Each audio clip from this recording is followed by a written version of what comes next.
नमस्कार, जय हिंद, जय भारत। मैं अभिषेक और आप देख रहे हैं हमारा YouTube channel Rudra education hub. दोस्तों, एक बार फिर से आप सभी का हमारे इस YouTube चैनल पे हार्दिक स्वागत और अभिनंदन है। दोस्तों, आज के सेशन में, आज के इस वीडियो में हम आपसे बात करने वाले हैं हिस्ट्री के बड़े ही इंपॉर्टेंट टॉपिक स्टोन एज से संबंधित, पाषाण काल से संबंधित कुछ बड़े ही इंपॉर्टेंट क्वेश्चंस के बारे में। दोस्तों, ये कॉम्पिटिटिव एग्जाम्स में पूछे जाने वाले क्वेश्चंस हैं और लगातार दोस्तों आपके किसी भी कॉम्पिटिटिव एग्जाम में ये जो क्वेश्चंस हैं वो पूछे जाते हैं। ऐसे में दोस्तों आज के इस सेशन में कुछ बड़े ही बेहतरीन क्वेश्चंस को हम आपके साथ डिस्कस करेंगे।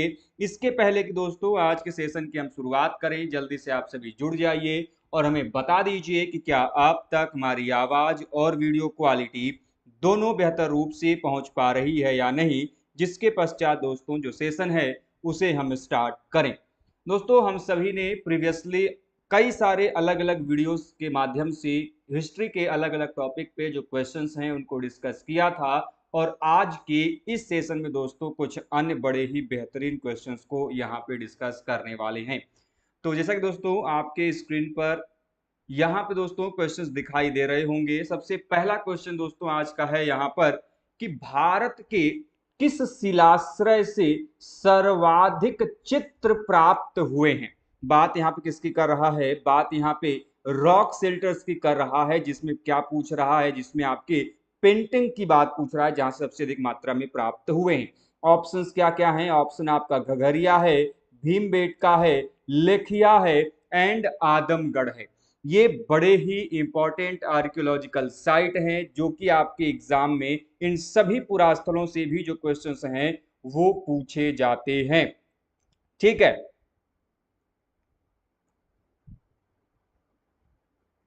तो इसका सही आंसर क्या होगा? इसका सही आंसर होगा ऑप्शन नंबर बी, भीमबेटका।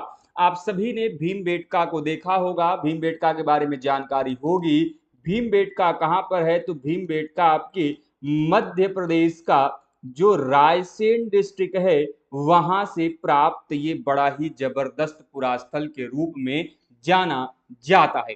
अब यदि हम इस भीमबेटका की बात करते हैं तो ये जो भीमबेटका पुरास्थल है ये काफी ज्यादा महत्वपूर्ण पुरास्थल है और यहां से हमें काफी महत्वपूर्ण जो प्रमाण है वह देखने को मिलता है। भीमबेटका जो पुरास्थल है इसकी जो खोज है वह किसके द्वारा किया गया? तो इसकी जो खोज है वह किया गया विष्णुधर वाकणकर के द्वारा जो है, विष्णुधर वाकणकर के द्वारा जो है यह जो पुरास्थल है भीमबेटका, जो कि अपने प्रागैतिहासिक चित्रकलाओं के लिए जाना जाता है।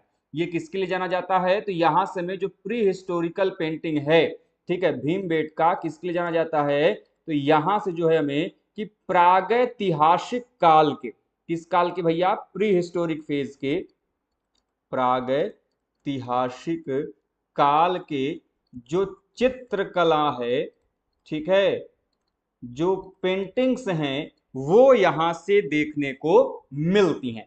ठीक, अब यहां से ये जो चित्रकलाएं प्राप्त हैं इनका जो संबंध है वह किस काल से जोड़ा जाता है? तो इनका जो संबंध है वह मध्य पाषाण काल से हम जोड़ते हैं। किस काल से? मध्य पाषाण काल से, मेसोलिथिक पीरियड से जोड़ा जाता है। एज यू ऑल नो, यदि मैं आप सभी को बताऊं कि हमारा जो इतिहास है, आप सभी को पता है कि हमारी जो हिस्ट्री है ये फर्दर 3 भागों में इसे हम बांटते हैं, जिसे हम pre history, proto history and historical period के रूप में जानते हैं। प्रागैतिहासिक काल, आद्य ऐतिहासिक काल और ऐतिहासिक काल। इसी प्री हिस्ट्री में आपका एक पार्ट है स्टोन एज, जिसे आप पाषाण काल कहते हैं, और ये पाषाण काल फर्दर 3 भागों में बढ़ता है, जिसे हम पैलियोलिथिक एज, मेसोलिथिक एज और नियोलिथिक एज के रूप में जानते हैं।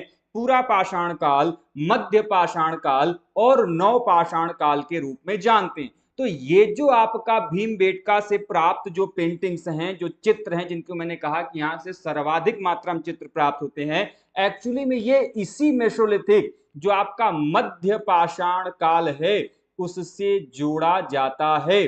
ठीक है, बाद में हालांकि और भी कई सारी चीजें हैं कि ये जो आपका पुरास्थल है, यहाँ पे उत्खनन का जो काम है यह किसके द्वारा किया गया, तो यह भी किया गया आपके विष्णुधर वाकणकर प्लस आपके वी.एन. मिश्रा, वीरेंद्रनाथ मिश्रा के द्वारा जो है यहाँ पे ये एक्सकेवेशन का जो काम है, उत्खनन का जो काम है वह किया गया था।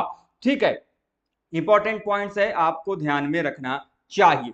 चलिए आगे चलते हैं अगले क्वेश्चन की तरफ। अगला क्वेश्चन है कि निम्नलिखित में से किस स्थल से मानव कंकाल के साथ कुत्ते के कंकाल के भी जो शवाधान है वो प्राप्त है। ये बहुत इंपॉर्टेंट क्वेश्चन है, आपके एग्जाम में ये जो क्वेश्चन है वो बार बार रिपीट होता है। बताइए भाई इसका जो सही आंसर है वो क्या होगा? Any one of you, what is the right answer? बहुत बेसिक सा क्वेश्चन है, कोई बता सकता है कि इसका सही उत्तर क्या होगा? बताइए। बात किसकी कर रहा है? मालिक के साथ साथ कुत्ते के दफनाए जाने का जो प्रमाण है वह उसकी बात कर रहा है। ऑप्शंस ब्रह्मगिरी, बुर्जहोम, चिरांद और मास्की। ठीक है, यह आपके पुरास्थलों के नाम दिए गए हैं और इनमें से कहां से जो है किस प्रकार के जो प्रमाण हैं वह देखने को मिलता है। ठीक है, तो राइट आंसर क्या होगा? बिल्कुल सही आंसर किया है सुप्रिया जी ने। The right answer option number B, Burzahom. ठीक है, बुर्जहोम जो कि आपको पता भी होना चाहिए कि यह कहां पे पड़ता है, ये कश्मीर में पड़ता है और कश्मीर में खोजा जाने वाला यह प्रथम नवपाषाणिक पुरास्थल है। प्रथम नवपाषाणिक पुरास्थल कश्मीर के क्षेत्र में खोजा जाने वाला जो फर्स्ट न्यूलिथिक साइट है that is Burzahom archaeological site. ठीक है, आपको यदि मैं बात करूं कि ये जो बुर्जहोम है इसकी खोज कब की गई, तो 1935 में 1935 में आपके कैम्ब्रिज से एक अभियान दल भारत आया था जिसको हम लोग येल कैम्ब्रिज अभियान दल के नाम से जानते हैं और उन्हीं की तरफ से डी टेरा और साथ ही साथ उनके एक और सहयोगी टीटी पीटरसन के द्वारा जो है इस पुरास्थल की जो खोज है वह किया गया था। और यह पुरास्थल जो है कि किसके द्वारा यहाँ पे उत्खनन का काम किया गया, एक्सकेवेशन किसने किया, ये बड़ा इंपॉर्टेंट है। तो यह जो पुरास्थल है वह टी.एन. खजांची ने, किसने? टी.एन. खजांची के द्वारा जो है यह पुरास्थल 1953 से 1964 के बीच में जो है कि इसे एक्सकेवेट करने का काम जो है किया गया। अब ये जो बुर्जहोम है, इस बुर्जहोम शब्द का मतलब क्या होता है? ये जो बुर्जहोम शब्द है इसका मतलब होता है बुर्ज, वृक्ष का स्थान। एक्चुअली में जो बुर्ज है ये बुर्ज नामक एक वृक्ष होता था। ठीक है, तो इसी वृक्ष का स्थान जो है इस शब्द का अर्थ होता है। ठीक है, जिसको कि हम इस रूप में जानते हैं। बाकी आप सभी जानते हैं कि ये जो बुर्जहोम है इसका संबंध किस काल से जोड़ा जाता है, ये बड़ा इंपॉर्टेंट है। किस काल का पुरास्थल है? तो यह जो पुरास्थल है यह आपके नवपाषाण काल को, नियोलिथिक फेज को जो है कि रिप्रेजेंट करता है। नवपाषाण काल के जो प्रमाण हैं वह देखने को मिलते हैं। ठीक है, इसके अलावा चलते हैं अगले क्वेश्चन की तरफ। अगला क्वेश्चन है निम्न पूर्व पाषाण युगीन सोहन संस्कृति की खोज किसके द्वारा किया गया? ये बड़ा इंपॉर्टेंट क्वेश्चन आपके एग्जाम में आता है।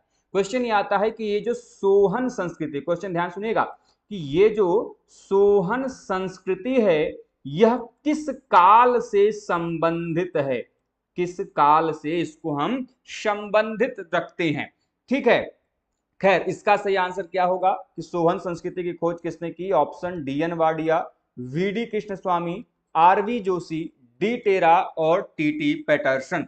बताइए भाई इसका सही आंसर क्या होगा? गलत या फिर सही? क्वेश्चन को आंसर करने का प्रयास कीजिए। ठीक है, जिससे कि आप ये अनुमान लगा पाएंगे कि जो सही आंसर है वो क्या होगा। गलत होगा तो कुछ सीखेंगे, बाकी जो चीजें होंगी आपको समझ में आएंगी। इसका सही आंसर क्या होगा? डी.एन. वाडिया। ठीक है, डी.एन. वाडिया जो है इनके द्वारा जो है सोहन संस्कृति की खोज की गई। और आपको बता दें कि डी.एन. वाडिया को ही सोहन संस्कृति का पितामह कहा जाता है। इनको जो है कि सोहन संस्कृति का पितामह, फादर ऑफ सोहन कल्चर के रूप में जो है हम इन्हें जानते हैं। इन्होंने जो है कि सोहन संस्कृति की खोज की थी। अब आप सभी जानते हैं सोहन संस्कृति किस काल से संबंधित है। सोहन संस्कृति जो है निम्न पूरा पाषाण काल से लोअर पैलियोलिथिक पीरियड से जो है इसे हम जोड़ते हैं। अब आपको ये जानकारी होनी चाहिए कि अभी कुछ देर पहले जो मैंने पिछली वीडियो पढ़ाई थी, पिछले जो क्वेश्चन कराए थे, कि यहाँ पे जो मैंने बताया कि जो पैलियोलिथिक एज है जिसे हम पूरा पाषाण काल कह रहे हैं, यह जो आपका पूरा पाषाण काल है ये फर्दर 3 भागों में बांटा जाता है। जिसे हम पूरा पाषाण काल को किन नामों से जानते हैं, जिसे पूरा पाषाण काल को जो है कि हम लोअर पैलियोलिथिक पीरियड, ठीक है, मिडिल पैलियोलिथिक पीरियड और अपर पैलियोलिथिक पीरियड के रूप में जानते हैं। निम्न पूरा पाषाण काल, मध्य पूरा पाषाण काल और उच्च पूरा पाषाण काल के नाम से जानते हैं। तो अभी हमने जो सोहन संस्कृति बताया, ठीक है, ये सोहन संस्कृति इसी आपके निम्न पूरा पाषाण काल से लोअर पैलियोलिथिक पीरियड से संबंधित है। ठीक है, इसको आप सभी समझिएगा। ठीक है, चलिए तो जल्दी से एक बार वीडियो को लाइक कर दीजिए। मैं सभी से निवेदन करूंगा, जितने भी हमारे भाई बहन जुड़े हुए हैं आप सभी प्लीज एक बार वीडियो को लाइक कर दें। चैनल पर नए हैं दोस्तों, चैनल को सब्सक्राइब जरूर से कर दीजिएगा। चलिए आगे बढ़ते हैं दोस्तों। देखिए सोहन प्रकार के उपकरण भी प्राप्त होते हैं। कई बार बच्चे कंफ्यूज हो जाते हैं, तो वो चाहे तो वहां पे लिख लेंगे। आपके एग्जाम में क्वेश्चन आ सकता है कि सोहन प्रकार के उपकरण जो है वो किस काल से संबंधित हैं। तो सोहन प्रकार के जो उपकरण है सोहन संस्कृति के ही होंगे। और सोहन संस्कृति किस काल से संबंधित है? निम्न पूरा पाषाण काल से संबंधित है, आपके लोअर पैलियोलिथिक पीरियड से संबंधित है। ठीक है, अगला क्वेश्चन है कि राख के टीले किस क्षेत्र की नवपाषाणिक संस्कृति से संबंधित है? बहुत इंपॉर्टेंट क्वेश्चन, बेसिक क्वेश्चन है, मैंने बार बार आप लोगों को पढ़ाया है। बताइए सही आंसर क्या होगा? कश्मीर घाटी में, उत्तर विंध्य क्षेत्र में, दक्षिण भारत में या फिर पूर्वी भारत में? कहां से जो है कि राख के टीले के हमें जो प्रमाण है वो प्राप्त होते हैं? पहली बात तो ये भी जान लीजिए कि डेडिकेटेड क्वेश्चन ये भी आता है कि राख के जो टीले प्राप्त होते हैं इनका संबंध किस काल से है। ठीक है, संबंध जो है किस काल से है वो भी पूछ लिया जाता है अलग से क्वेश्चन बना के। इसका संबंध जो है बेटे ये नवपाषाण काल से है। किससे है? नियोलिथिक पीरियड से है। ठीक है, अब क्वेश्चन है कि किस क्षेत्र से संबंधित है? कश्मीर घाटी में, उत्तरी विंध्य क्षेत्र में, दक्षिण भारत में या फिर पूर्वी क्षेत्र में? सुप्रिया जी ने बिल्कुल सही आंसर किया है, दक्षिण भारत। जब आप दक्षिण भारत के नवपाषाण काल को देखते हो तो दक्षिण भारत के नवपाषाण काल में हमें इस प्रकार के राख के टीले जो है वो दिखाई देते हैं, एस माउंट्स दिखाई देते हैं। And what is the reason behind it? ये जो राख के टीले हैं ये कैसे बने? तो इसको लेके जो इतिहासकार हैं, जो हिस्टोरियंस हैं, उनके बीच में अलग अलग उनका अपना मत है। जो मुख्य वर्ग की धारा है वो कहती है कि एक्चुअली में यहाँ पे पशुओं का पालन काफी बृहद स्तर पर किया जाता था, जिससे कि पशुओं के द्वारा उत्पन्न जो गोबर होता था उसकी एक ढेर होती थी जिसको बाद में जला देते थे, जिसकी वजह से जो है कि यहाँ पे राख जो है एक टीले के रूप में जो है हमें देखने को मिलता है। और मैं आपको बता दूं कि ये केवल और केवल दक्षिण भारतीय क्षेत्रों में ही मिलेगा, न कि अन्य क्षेत्रों में इस प्रकार के जो प्रमाण है वो हमें देखने को मिलते हैं। एग्जाम्पल के तौर पे इसी में एक बड़ा जबरदस्त पुरास्थल है, नाम याद रख लीजिए, आपके एग्जाम में क्वेश्चन आता है निम्नलिखित में से राख के टीले सर्वप्रथम कहां से प्राप्त हुए? तो कुपगल पुरास्थल का नाम है, आप इसको ध्यान में रखें। यहां से जो है कि हमें राख के टीले के जो प्रमाण है वह देखने को मिला हुआ है। अब थोड़ा सा बात कर लेते हैं नवपाषाण काल। नवपाषाण काल किस लिए जाना जाता है? नवपाषाण काल जाना जाता है कृषि के शुरुआत के लिए। ठीक है, इसी काल में मानव जो है सबसे पहली बार कृषि की पूर्ण रूप से शुरुआत कर रहा है, उसका प्रचलन हो रहा है। ठीक है, इसी काल में जो है कि पहिए का आविष्कार हो रहा है। पहिए का आविष्कार जब आप देखेंगे किसी काल में इसी पहिए के माध्यम से जो मर्तन है, जो मृदभांड है, मनुष्य इस पहिए के ऊपर बना रहे हैं, इसको हम लोग व्हील मेड पॉटरी, पहिए से निर्मित मृदभांड या जो हम लोग चाक निर्मित मृदभांड कहते हैं। ठीक है, उसी के आकार पे। इसके अलावा हम कहें कि इसी काल में जो है कि जो हमें उपकरण मिलते हैं, नवपाषाण काल के उपकरणों की विशेषता यह है कि इनके ऊपर हमें किसका प्रमाण मिलता है?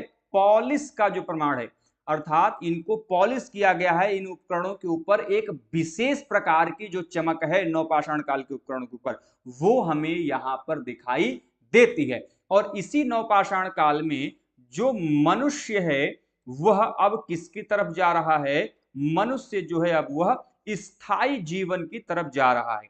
अभी तक मनुष्य घुमंतु जीवन की तरफ था, हंटिंग एंड गैदरर फेज में था, ठीक है, जहां पे वो भोजन को शिकार के रूप में प्राप्त कर रहा था, उसको संग्रहित कर रहा था और उसको कई दिनों तक खा रहा था। लेकिन जब आप नवपाषाण काल देखेंगे तो इसमें जो ह्यूमंस हैं वो क्या कर रहे हैं? इसमें जो मानव है वो भोजन को एग्रीकल्चर के माध्यम से, कृषि के माध्यम से, जो कि अलग अलग फसल, जैसे यदि मैं नवपाषाण काल की बात करता हूं वो भी कृषि की, तो कृषि का जो प्रारंभ है भारत में मुख्यतः हम इसमें किसका नाम लेते हैं? मेहरगढ़ का, ठीक है, मेहरगढ़ का, जहां से जैसे जौ हो गया, ठीक है, गेहूं हो गया, ठीक है, इस प्रकार का जो प्रमाण है वो हमें यहाँ से देखने को मिलता है। हालांकि इसके अलावा बहुत सारे अन्य भी पुरास्थल हैं जहां से कृषि संबंधित साक्ष्य मिल से आपका कोल्डियवा हो गया, चौपानी मांडो हो गया, ठीक है, लहुरा देवा हो गया, ये सभी भी ऐसे पुरास्थल हैं जहां से चावल संबंधित जो साक्ष्य वो देखने को मिले। आगे आएगा तो उसकी चर्चा हम आपसे डिस्कस करेंगे, ठीक है। तब तक जल्दी से एक बार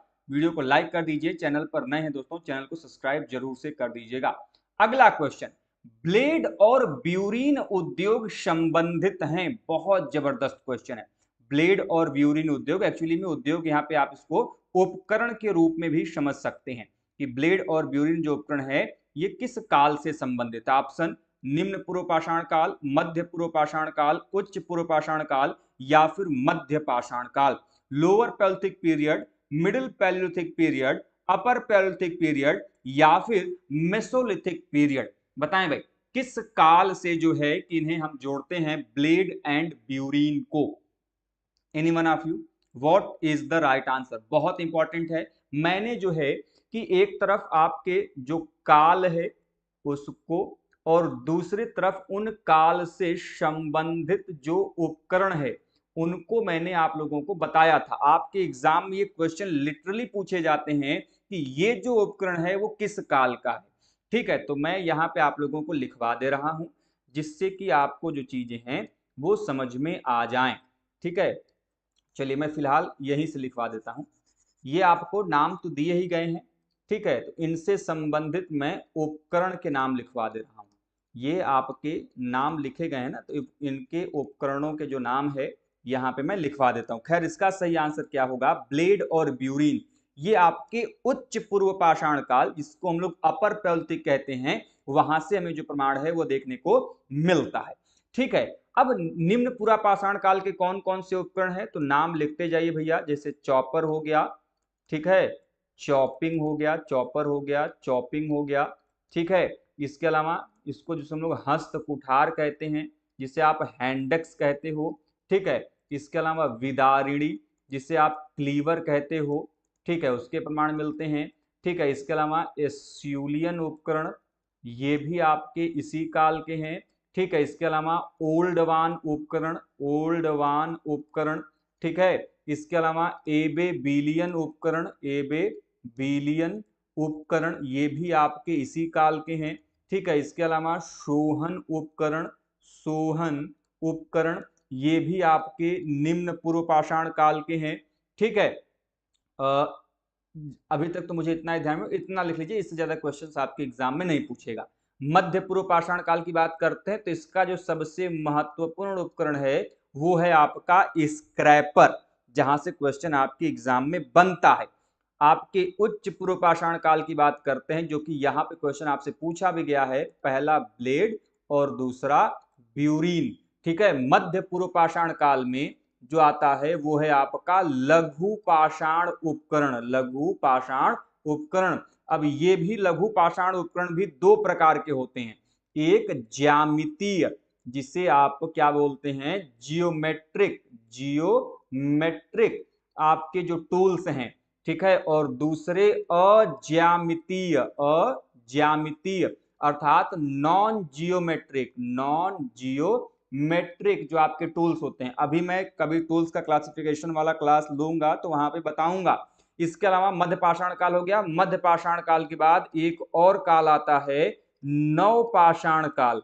और नवपाषाण काल में किस प्रकार के उपकरण मिलते हैं। तो इसमें जो आपका जैसे सबसे इंपॉर्टेंट जो उनका टूल है वो है आपका कुल्हाड़ी, जिसे आप सेल्ट के रूप में जानते हैं, ठीक है। इसके अलावा यहाँ पे बशुला, बशुला, ठीक है। इसके अलावा छेनी, ठीक है। इसके अलावा सील और लोढ़ा, ये सभी जो है आपके नवपाषाण काल के उपकरण हैं जो कि हमें यहां से प्राप्त होते हैं। अभी मैंने बताया कि नवपाषाण काल के जो उपकरण है उस पर हमें किसका प्रमाण मिलता है, जो पॉलिश है उसका प्रमाण हमें दिखाई देता है। अच्छा, एक बात और भी जान लीजिए कि जब बेटे आप उपकरण को पढ़ रहे हो तो उपकरण तीन माध्यम में बनते थे, तीन चीजों से बनाए जाते थे। एक तो आपके स्टोन पे पत्थर का बनता था, सबसे पहले से लेके अंत तक पत्थर के उपकरण बनाए गए। उसके बाद जो बना, पत्थर के बाद जो उपकरण बनाए गए वो हड्डियों के माध्यम से बनाए गए, बोन के बनाए गए। और तीसरे बनाया गया आपके मेटल के ऊपर, धातु के माध्यम से। अब मेटल में भी कई प्रकार के मेटल थे, जैसे जो सबसे पहला मेटल ह्यूमंस ने यूज किया था, जिस धातु का प्रयोग मानव के द्वारा सबसे पहली बार प्रयोग किया गया, वो था आपका क्या, कॉपर, तांबे का प्रयोग मनुष्य ने सबसे पहली बार किया। वो भी किस फेज में, जब आप चालकोलिथिक पीरियड पढ़ते हो, ताम्रपाषाण काल पढ़ते हो, तो वहां से आपको इसका प्रमाण दिखाई देता है। दूसरा जो धातु है जहां पे उसने सबसे ज्यादा प्रयोग किया वो है आपका ब्रॉन्ज, जिसे आप कांसा कहते हो। इसका प्रमाण कहां पे दिखाई देता है, इंडस वैली सिविलाइजेशन में, सिंधु घाटी सभ्यता में जो कांसा है ये मनुष्य सबसे ज्यादा प्रयोग में लाता है। यही तो कारण है कि सिंधु घाटी सभ्यता को हम सभी किस नाम से जानते हैं, सिंधु घाटी सभ्यता को कांस्य युगीन सभ्यता भी कहा जाता है, ठीक है। और तीसरा, और जो कि लगातार यूज होता रहा है, वो है आपका आयरन और लोहा, जो कि छठी शताब्दी ईसा पूर्व के आसपास जितने आपके बृहद साम्राज्य हैं उनको बसाने वाला आपका आयरन है। अब आपको हम बता दें कि हमने और आपने ये जो उपकरण पढ़े हैं, इन्हीं उपकरण के वजह से क्या संभव हो पाया, नगरीकरण संभव हो पाया, अर्बनाइजेशन संभव हो पाया। वो भी किसके माध्यम से, मेटल्स के टूल के माध्यम से। हमने सबसे पहली बार स्टोन टूल्स बनाए हैं निम्न पूरा पाषाण काल में, और जो हड्डी के उपकरण हैं पहली बार किस काल में बने थे, हड्डी के उपकरण पहली बार आपके अपर पैलियोलिथिक के टाइम लाइन में आया था, उच्च पूर्व पाषाण काल के पहली बार इसका प्रयोग किया गया। लेकिन हमने कहा कि नगरीकरण, हमारे भारत में दो नगरीकरण हुए हैं। एक प्रथम नगरीकरण कब हुआ है बेटे, बताते जाओ, बहुत इंपॉर्टेंट है। प्रथम नगरीकरण, पूरा इतिहास एक दूसरे से बेटे कनेक्टेड है, ठीक है। इतिहास बहुत सिंपल सी चीज है, इसको एक बार समझ लोगे टाटा बाय बाय खत्म हो जाएगा, ठीक है। और दूसरा द्वितीय नगरीकरण, जिसे आप फर्स्ट अर्बनाइजेशन पीरियड और सेकेंड अर्बनाइजेशन पीरियड के नाम से जानते हैं। प्रथम नगरीकरण जो है किसके कारण हुआ था, किस तकनीक के कारण, तो जो प्रथम नगरीकरण है वो ताम्र तकनीक के वजह से हुआ था, कॉपर टेक्नोलॉजी की वजह से। अर्थात मानव ने इस काल में सबसे पहली बार जो तांबा है उसका प्रयोग उपकरण बनाने के लिए किया गया, और उस उपकरण से जो है उन्होंने पहली नगरीकरण की नींव रखी। और वो प्रथम नगरीकरण का काल कौन सा काल जाना जाता है, सिंधु सभ्यता ही तो है आपका क्या, प्रथम नगरीकरण काल माना जाता है, ठीक है। और जो द्वितीय नगरीकरण है उसमें कारण कौन है भैया, वो है आपकी लौह तकनीक, ठीक है, लौह तकनीक, ठीक है। तो आपका इसमें जो साम्राज्य से मगध साम्राज्य जो कह ले, एक प्रकार से मगध साम्राज्य या फिर साम्राज्यिक जो विस्तार है, इस प्रकार की जो चीजें हैं वो आपके द्वितीय नगरीकरण की वजह से संभव हो पाई, जहां पे मनुष्य जो है लोहे के बने हुए उपकरण प्राप्त बना रहा है और उससे जो जंगल झाड़ियां इत्यादि है वो साफ करके आगे बढ़ रहा है, ठीक है। तो मैं अपने सभी भाइयों से निवेदन करूंगा, जितने भी लोग हमें अभी लाइव देख रहे हैं, प्लीज वीडियो को लाइक कीजिए, चैनल पर नए हैं दोस्तों चैनल को सब्सक्राइब जरूर से कीजिएगा। ये जो चीजें मैं आपको एक्सप्लेन करके पढ़ा रहा हूं, ये हमारा जो ऑफिशियल आपका ऐप है या फिर हमारा जो व्हाट्सएप ग्रुप है, वो आपको वहां से इसका जो पीपीटी का जो एक्सप्लेनेशन वाला वो चीजें हैं वो हम आपको वहां पे सेंड कर देंगे। यहाँ पे आपको चैनल का नंबर दिख रहा होगा 9936344448, यहाँ से भी आप उसको कॉल या मैसेज करके उस ग्रुप में जुड़ सकते हैं, ठीक है। वहां से आपको ये पीपीटी मिल जाएगी। अगला क्वेश्चन है कि सिहावल एक पुरास्थल है, किस काल से संबंधित है वो सिहावल? ऑप्शन निम्न पूर्व पाषाण काल संस्कृति से है, मध्य पूर्व पाषाण काल संस्कृति से है, उच्च पूर्व पाषाण काल संस्कृति से है, या फिर मध्य पाषाण काल संस्कृति से है। बताइए भाई, सिहावल का जो संबंध है वह किस संस्कृति से जोड़ा जाता है? एनी वन ऑफ यू, कोई बता सकता है कि सिहावल को जो है कि हम सभी किस काल से जोड़ते हैं? एनी वन ऑफ यू, कोशिश कीजिए। कोशिश करने वालों की हार नहीं होती और डर के नौका पार नहीं होती। बताइए भाई, क्या होगा आंसर? कोशिश कीजिए, आपके सामने ऑप्शंस यहाँ पे हैं, क्या होगा बताओ।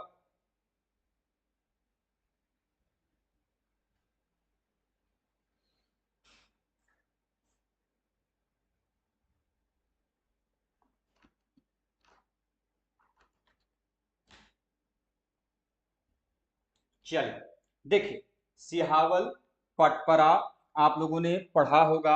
जमावों के बारे में जो बच्चे नहीं जानते हैं वो उनको जानकारी चाहिए कि ये सभी आपके एक्चुअली में जमाव के नाम हैं।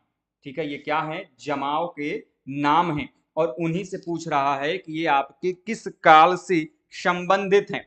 सिहावल एक्चुअली जमाव का नाम है, और इस सिहावल पुरास्थल से प्राप्त हुआ था, जिसके वजह से ही इसका नाम क्या पड़ा? सिहावल जमाव पड़ा था। ठीक है, ये किस काल से संबंधित है? ये आपका जो है कि निम्न पूर्व पाषाण काल से, जो लोअर पैलियोलिथिक पीरियड है, वहां से इसका जो प्रमाण है वो हमें देखने को मिलता है। ठीक है, अगला क्वेश्चन है आपका, ये बड़ा जबरदस्त है कि लंबवत पुरातात्विक उत्खनन के द्वारा किसी संस्कृति के निम्न में से किस पक्ष का विशेष ज्ञान होता है? संस्कृति के क्षेत्र विस्तार का, संस्कृति के आकार का, संस्कृति के स्वरूप का, या फिर संस्कृति के काल मापन का? बहुत ही बेसिक और बड़ा ही जबरदस्त क्वेश्चन है। बताइए, आप में से कोई बता सकता है हमें? बात किसकी कर रहे हैं हम? लंबवत पुरातात्विक उत्खनन की बात कर रहा है। ठीक है, वर्टिकल आर्कोलॉजिकल एक्सकेवेशन की। अब आपको मैं बता दूं कि ये जो उत्खनन होता है, ठीक है, यह उत्खनन दो प्रकार से किया जाता है। मुख्यतः दो प्रकार होते हैं। एक आपका होता है लंबवत उत्खनन, जिसको आप वर्टिकल एक्सकेवेशन कहते हो, और दूसरा होता है आपका क्षैतिज उत्खनन, जिसे आप हॉरिजॉन्टल एक्सकेवेशन कहते हो। तो इसमें से जो लंबवत है, इसका उद्देश्य क्या है, और जो है कि आपका जो क्षैतिज उत्खनन है, इसका उद्देश्य क्या है? खैर मैं बता दूं आगे इसका सही आंसर। इसका सही आंसर होगा कि भैया ये जो आपका लंबवत उत्खनन है, इससे पता चलता है संस्कृति के काल मापन का। सुप्रिया जी ने बिल्कुल सही आंसर किया, ऑप्शन नंबर डी। अभी मैं इसको समझाऊंगा, आपको ग्राफ के माध्यम से भी समझाऊंगा। देखिए, लंबवत से पता चलता है कि मान लीजिए कोई एक पुरास्थल है, ठीक है, उस पुरास्थल पे कितनी संस्कृतियां हैं। ठीक है, संस्कृतियों का जो ज्ञान है कि एक संस्कृति है, दो संस्कृति है, तीन है, चार है, कितनी संस्कृतियां हैं, उनका जो कालमापन है, उनका जो ज्ञान है, वो लंबवत से होता है। वहीं पे किसी एक संस्कृति का, किसी पुरास्थल से मान लीजिए कि हमको 5 संस्कृतियों के बारे में जानकारी मिली। अब उस 5 संस्कृति में से किसी एक संस्कृति का हमें पूरी जानकारी चाहिए, तो उसके लिए हम क्या करेंगे? क्षैतिज। तो जो संस्कृति का स्वरूप है, संस्कृति का जो स्वरूप है, वह किससे पता चलता है? संपूर्ण ज्ञान। किसी एक संस्कृति का जो संपूर्ण ज्ञान है, वह किससे पता चलता है? क्षैतिज उत्खनन से। यही कहावत है कि जब किसी पुरास्थल का उत्खनन किया जाता है, तो प्रथमतः सबसे पहली बार वहां पे लंबवत उत्खनन करते हैं, जिससे कि हमें यह पता चल जाए कि उस पुरास्थल पे कुल कितनी संस्कृतियां हैं। एक है, दो है, तीन है, चार है, पांच है। और फिर जो है कि हम दूसरी बार हम क्या करते हैं? फिर वहां पे क्षैतिज उत्खनन किया जाता है, तभी जाके उत्खनन की जो प्रक्रिया वो कंप्लीट मानी जाती है। ठीक है, अब क्षैतिज उत्खनन समझिएगा। जैसे में मान लीजिए कि ये आपका एक साइट है, साइट ए। ठीक है, इस साइट में आपने ऊपर से नीचे की तरफ, साइट क्या करता है भैया? जब अपवर्ड टू डाउनवर्ड, हमने क्या किया, एक्सकेवेशन किया, तो पता चला कि उस पुरास्थल से जो है हमें कितने संस्कृतियों का प्रमाण मिला, तो आपका 1, 2, 3, 4 और 5, 5 अलग अलग जो संस्कृतियां हैं वहां से देखने को मिलती हैं। तो ये जो हमने पता हमें कैसे चला, मान लीजिए कि हम केवल ऊपर से एक ही तक एक्सकेवेट किए होते तो पता चलता क्या, नहीं, तो एक पुरास्थल में कितनी संस्कृतियां हैं, उन संस्कृतियों का काल मापन कैसे जानकारी मिलता है, जब हम ऊपर से नीचे लंबवत जाते। अब मान लीजिए कि जो ये संस्कृति नंबर 3 है, इसके बारे में यदि हमको संपूर्ण ज्ञान चाहिए तो हमको क्या करना पड़ेगा, ये हमें क्षैतिज उत्खनन करना पड़ेगा, ठीक है, जिससे कि इसके हर एक पक्ष की जानकारी, चाहे सोशियोलॉजिकल एस्पेक्ट हो, इकोनॉमिकल एस्पेक्ट हो, रिलीजियस एस्पेक्ट हो, या फिर अदर जितनी भी इसकी धार्मिक, सामाजिक, ऐतिहासिक, आर्थिक जितने पक्ष हैं उस पुरास्थल के, उस संस्कृति के, यदि उसके बारे में संपूर्ण ज्ञान चाहिए तो उसको हमको क्या करना पड़ेगा, वहां पे क्षैतिज उत्खनन करना पड़ेगा। ठीक है, क्लियर बात। और इन दोनों को लेके, लंबवत और क्षैतिज उत्खनन को लेके एक बड़ा जबरदस्त कथन है, और वो कथन किसने कहा है, नाम याद कर लीजिए, मार्टिमर व्हीलर ने कहा है। किसने कहा है बेटे, मार्टिमर व्हीलर ने कहा है। मार्टिमर व्हीलर ने जो लंबवत उत्खनन है उसको कहा कि टाइम टेबल तो है, टाइम टेबल तो है, बट विदाउट ट्रेन, बिना किसी रेलगाड़ी का, बिना किसी समय सारणी है लेकिन बिना किसी रेलगाड़ी की, ठीक है। लेकिन यहां पे कहा क्षैतिज उत्खनन की, तो रेलगाड़ी तो है लेकिन बिना किसी समय सारणी की, ठीक है। ये आपके इसने कहा मार्टिमर व्हीलर ने। आपके एग्जाम में कई बार ये कोटेशन आपको देके पूछ लिया जाता है कि ये किसके लिए प्रयोग किया गया, train time table without train, ये आपके कहा गया वर्टिकल एक्सकवेशन के लिए, और ट्रेन विदाउट टाइम टेबल ये किसके लिए कहा गया, आपके हॉरिजॉन्टल एक्सकवेशन के लिए। किसने कहा, आपके मार्टिमर व्हीलर ने कहा। मार्टिमर व्हीलर कौन है, मार्टिमर व्हीलर वो व्यक्ति हैं जिन्होंने भारत में जो वैज्ञानिक उत्खनन की विधि है, ठीक है, जो आपके वैज्ञानिक उत्खनन, जिसको हम क्या कहते हैं, साइंटिफिक एक्सकेवेशन कहते हैं, इन्होंने ये दिया। और भारत में ही जो है इनके द्वारा जो स्तरीकरण का सिद्धांत है, भारत के अंतर्गत मैं बोल रहा हूं बेटे, बटे कई बार बच्चे कंफ्यूज हो जाते हैं, भारत के अंदर जो स्तरीकरण का सिद्धांत है भारतीय पुरातत्व में, ये आपके मार्टिमर व्हीलर ने ही दिया था। बाकी यदि सिंपली पूछ दिया जाए कि स्तरीकरण का सिद्धांत किसने दिया था, तो वो दिया था आपके पिट रिवर्स ने। और स्तरीकरण का सिद्धांत हमारा कोई पुरातत्व का सिद्धांत नहीं बल्कि किसका है, भूतत्व का सिद्धांत है। अगला बड़ा जबरदस्त क्वेश्चन है, क्या है कि किसे भारतीय प्राग इतिहास का जनक कहा जाता है, बहुत इंपॉर्टेंट क्वेश्चन। कौन से ऐसे व्यक्ति हैं जिनको भारतीय प्रागैतिहास काल का जनक कहते हैं, who is the father of Indian pre history. यहां पे हिस्ट्री नहीं होगा, क्या होगा, इंडियन प्री हिस्ट्री। ऑप्शन क्या है, आरबी फूट, ठीक है, अगला Cunningham, HD Sankalia, James Prinsep. बताएं भाई, what is the right answer. मैंने पढ़ाते समय बताया था आपके एग्जाम में जो क्वेश्चन है वो यहां से पूछ लिए जाते हैं, ठीक है। जितने भी हमारे भाई बहन जुड़े हैं मैं सभी से निवेदन करूंगा, आग्रह करूंगा कि प्लीज एक बार वीडियो को लाइक करें, चैनल पर नए हैं दोस्तों चैनल को सब्सक्राइब जरूर से कीजिएगा। बताइए what is the right answer. चलिए मैं बताता हूं इसका सही आंसर क्या होगा।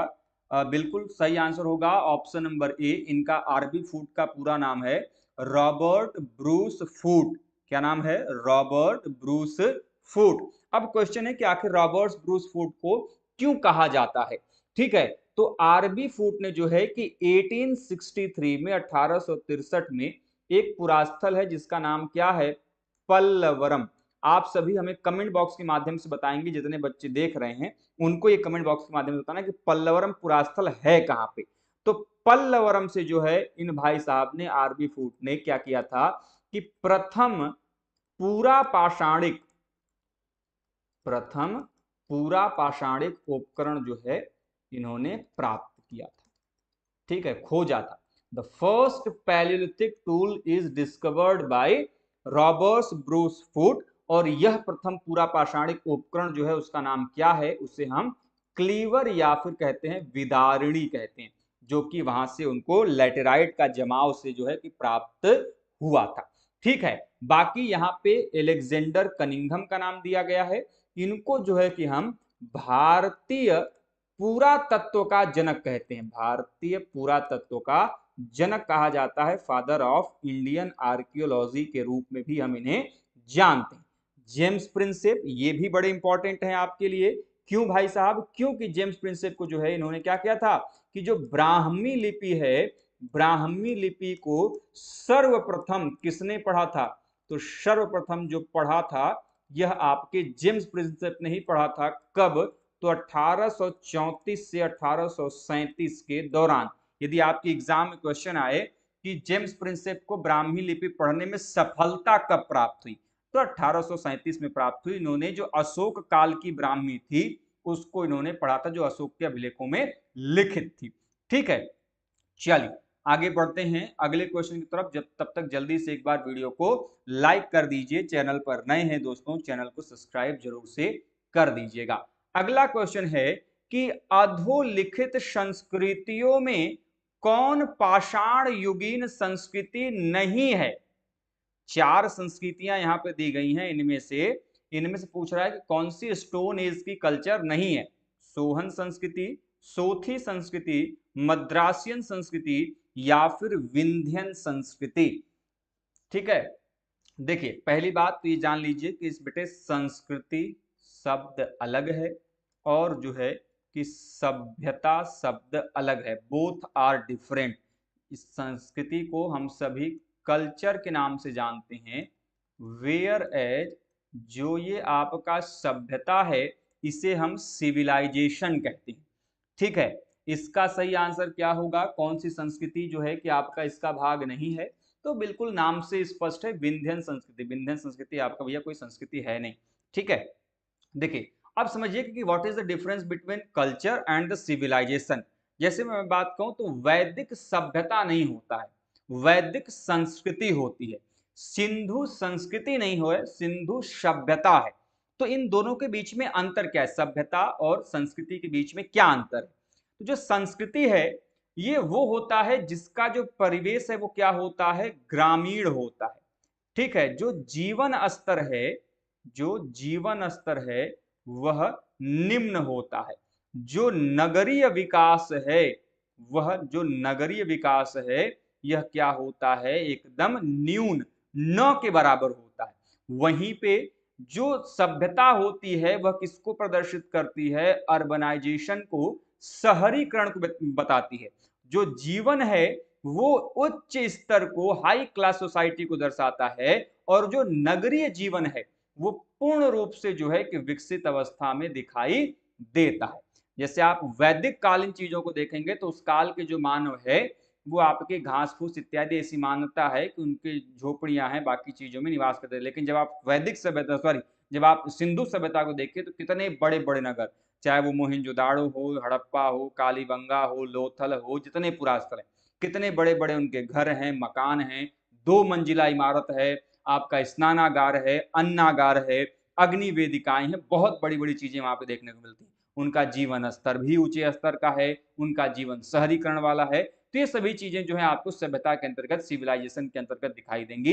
तो संस्कृति जो है वो छोटा है, एक आपके विशेष क्षेत्र में ही फैला हुआ है, विशेष क्षेत्र में ही फैला हुआ है, एक प्रकार से कहते हैं कि सीमित क्षेत्र में। ठीक है, जबकि सभ्यता जो है इसका विस्तार काफी क्षेत्रों में दिखाई देता है। जैसे सिंधु घाटी सभ्यता अफगानिस्तान से लेके हमारे उत्तर प्रदेश के आलमगीरपुर से होते हुए महाराष्ट्र के अहमदनगर में स्थित आपका जो दायमाबाद है वहां से होते हुए, और आपका जो सुरकांगे डोर है वहां पर, और आपका उधर उत्तर में आपका कश्मीर के मांडा तक फैला हुआ है। लेकिन ये जो संस्कृतियां हैं वो आपके कुछ किलोमीटर तक ही या फिर उससे भी छोटे स्थानों में ही इनका जो फैलाव है, जो आपका विस्तार है, वो हमें देखने को मिलता है। तो संस्कृतियां हमेशा से छोटी रहेंगी, सभ्यताएं हमेशा से बड़ी रहेंगी। एक सभ्यता के अंतर्गत कई सारी संस्कृतियों का विकास हो सकता है, लेकिन संस्कृति के अंतर्गत किसी सभ्यता का विकास नहीं हो सकता। तो सभ्यता बड़ा कंपोनेंट है और संस्कृति छोटा कंपोनेंट है। ठीक है, क्लियर है बात? किसी को कोई कंफ्यूजन, कोई समस्या, कोई परेशानी? चलिए आगे चलते हैं। बहुत जबरदस्त क्वेश्चन। क्वेश्चन क्या है कि शवाधान की जो रीति है, शवाधान की जो पद्धति है इसका प्रारंभ कब किसने किया? ऑप्शन होमो हैबिलस, होमो इरेक्टस, होमो निएंडरथल, होमो सेपियंस। बहुत इंपॉर्टेंट क्वेश्चन है। शवाधान का मतलब क्या होता है? मृतकों को दफनाने की प्रक्रिया। शवाधान मतलब मृतक को दफनाने की प्रक्रिया। ठीक है, ये क्या कहलाती है? ये शवाधान कहलाती है। आजकल की तरह लोग नहीं हैं कि, हालांकि अलग अलग धर्मों में अलग अलग प्रकार की चीजें हैं। जैसे आपके मुस्लिम धर्म में है कि वो मृतकों को दफनाते हैं, आपके सनातन धर्म में है वो जलाते हैं, कुछ धर्म ऐसे भी हैं जो खुले आसमान के नीचे छोड़ देते हैं उनको, जो पशु पक्षी हैं वो खाते हैं। ठीक है, तो अलग अलग जगहों पे मृतक को संस्कार की जो विधि है, अंत्येष्टि संस्कार जिसको हम कहते हैं, वो अलग अलग विधियां हैं। तो लेकिन पॉइंट ये है कि मृतकों को दफनाने की जो शुरुआत है, मृतक को जो सम्मान देने की बात है, ये मृतक के लिए क्या होता है? एक सम्मान की बात होती है। तो ये जो चीज है, ये किस मानव प्रजाति ने शुरू किया? बिल्कुल सही आंसर किया है होमो निएंडरथल ने। ठीक है, होमो निएंडरथल ने जो है किस प्रक्रिया को जो है शुरुआत किया। होमो निएंडरथल ने कब शुरुआत किया, किस संस्कृति के अंतर्गत? देखिए बात समझिएगा कि जो होमो निएंडरथल है, इसने एक संस्कृति की शुरुआत की जिसको हम किस नाम से जानते हैं? जिसको हम मुस्टेरियन संस्कृति के नाम से जानते हैं। ठीक है, तो मुस्टेरियन संस्कृति, और इसके उपकरण का जो निर्माता है वो भी आपका यही होमो निएंडरथल माना जाता है। और मुस्टेरियन संस्कृति किस स्थान पर जन्मी थी? तो यह जो है आपके फ्रांस की संस्कृति है, जो कि आपके यूरोप में प्राप्त होती है। और इस संस्कृति का संबंध जो है किस काल से है? तो यह जो संस्कृति है, यह मध्य पूर्व पाषाण काल से, ठीक है, मिडिल पैलियोलिथिक की कल्चर है, जिसको कि आपके होमो निएंडरथल ने शुरू किया था। अच्छा, एक क्वेश्चन आपके एग्जाम में और भी आता है कि जो होमो सेपियंस है, इसका सर्वप्रथम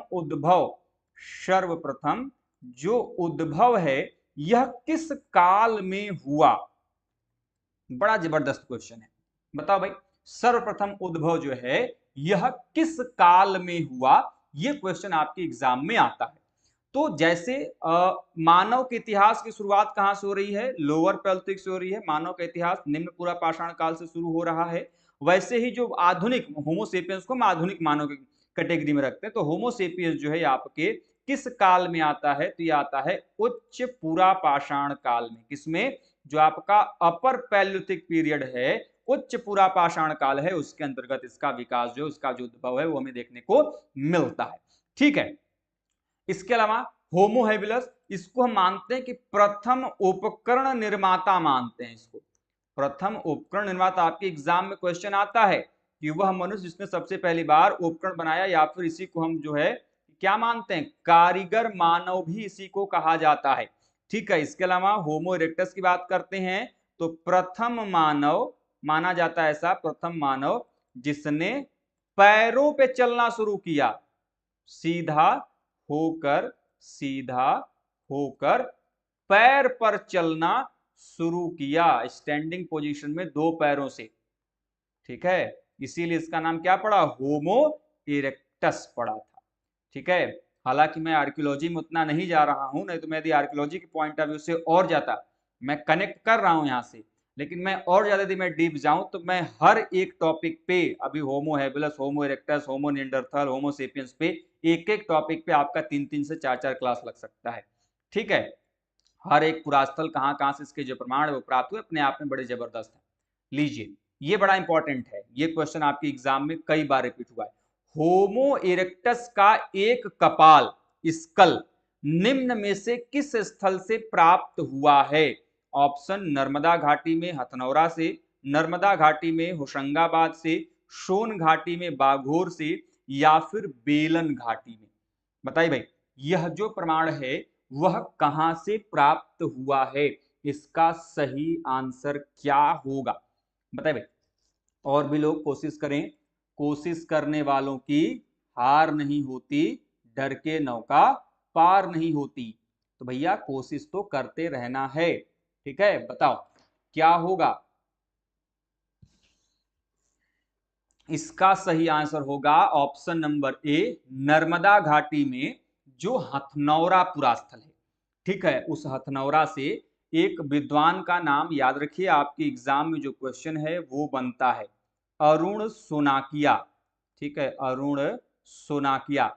एक्चुअली में अरुण सोनाकिया जो है यह क्या थे, भूतत्वविद थे, ठीक है, जियोलॉजिस्ट थे, जिन्होंने जो है कि अरुण सोनाकिया ने 5 दिसंबर 1982 को क्या किया था, इन्होंने जो है कि हथनौरा से, नर्मदा घाटी में पड़ता है, वहां से इन्होंने क्या किया था कि एक कपाल, एक स्कल जो है उसको प्राप्त किया था। बाद में जिस जिस एक्चुअली में जो स्कल था, एक कपाल था, वो एक फीमेल का था, इसका था, एक महिला का स्कल था, और ये जिस जिस महिला का स्कल था, उसी महिला की एक कंधे की हड्डी एक अन्य विद्वान जन ने प्राप्त की थी, जिनका नाम क्या था, जिनका नाम था आर सांख्यन। नाम क्या था, आर सांख्यन। और आर सांख्यन ने जो है इसे 1997 में 1997 में जो है इसे प्राप्त किया था, ठीक है। इसके अलावा यदि हम बात करें कि ये जो फीमेल है, यदि हम इसकी आयु की बात करते हैं जो यहाँ से प्राप्त हुआ, तो इसकी आयु 30 वर्ष मानी जाती है। बाकी इसकी अपनी मस्तिष्क क्षमता वगैरह अलग है, लगभग 1400 के 1100 से लेकर 1400 के बीच में इसकी जो मस्तिष्क क्षमता है वो हमें देखने को मिलती है। बेलन घाटी बड़ा इंपॉर्टेंट है, कहाँ पे है, तो वर्तमान का जो प्रयागराज है उसके मेजा तहसील में बेलन घाटी महत्वपूर्ण है। किस लिए महत्वपूर्ण है, क्योंकि बेलन घाटी समय पूरे पाषाण काल का जो क्रोनोलॉजी है उसको समझने में आसानी होती है, क्योंकि यहाँ से पूरा पाषाण काल से लेकर नव पाषाण काल का बड़ा जबरदस्त क्रम जो है वो देखने को मिलता है। अगला क्वेश्चन, मध्य पाषाणिक संदर्भ में वन्य धान का प्रमाण कहां से मिला। धान मतलब राइस, चावल, वन्य धान मतलब जंगली चावल की बात कर रहे हैं बेटे, ठीक है। तो जंगली चावल का प्रमाण मध्य पाषाण काल के संदर्भ में कहां से प्राप्त हो रहा है। ऑप्शन चौपानी मांडो, सराय नाहर राय, लंघनाज या फिर लेखैया। बताइए इसका सही आंसर क्या होगा, कहां से जो है किस प्रकार के जो प्रमाण है वह हमें देखने को मिलते हैं। मैंने पढ़ाते समय इसको बड़े अच्छे तरीके से आप लोगों को पढ़ाया था, बताया था। बताओ भाई क्या आंसर होगा इसका। चलिए इसका सही आंसर होगा बिल्कुल चौपानी मांडो। चौपानी मांडो कहां पर है, मैंने तो अभी एक नाम लिया था ना, बेलन घाटी, कहां पर था, प्रयागराज में। उसी बेलन घाटी में स्थित आपका एक यह पुरास्थल है, ठीक है। इस पुरास्थल की यदि हम खोज की बात करते हैं तो यह जो पुरास्थल है आपके वीडी मिश्रा ने जो है इस पुरास्थल को खोजा था। कब खोजा था, 1967 में, 1967 में ये खोजा गया। बाद में यहाँ पे यदि हम जैसे उत्खनन वगैरह की बात करते हैं तो ये जो उत्खनन है आपका यहाँ पे जी.आर. शर्मा ने कराया था। किसने, जी.आर. शर्मा ने, जो कि इलाहाबाद यूनिवर्सिटी के ही संबंधित हैं। तो उनके निर्देशन में जो है कि यहाँ पे इन भाई साहब ने, जो बीबी मिश्र हैं, बीबी मिश्र हैं, उनके द्वारा जो है, बीडी मिश्र अलग हैं, बीबी मिश्र अलग हैं, इसको कंफ्यूज मत होइएगा, दोनों अलग अलग हैं। पहले एक्सकेवेशन बीडी मिश्र ने भी यहाँ पे किया था 1967 में, लेकिन बाद में जी.आर. शर्मा के निर्देशन में बीबी मिश्र ने भी यहाँ पे एक्सकेवेशन किया।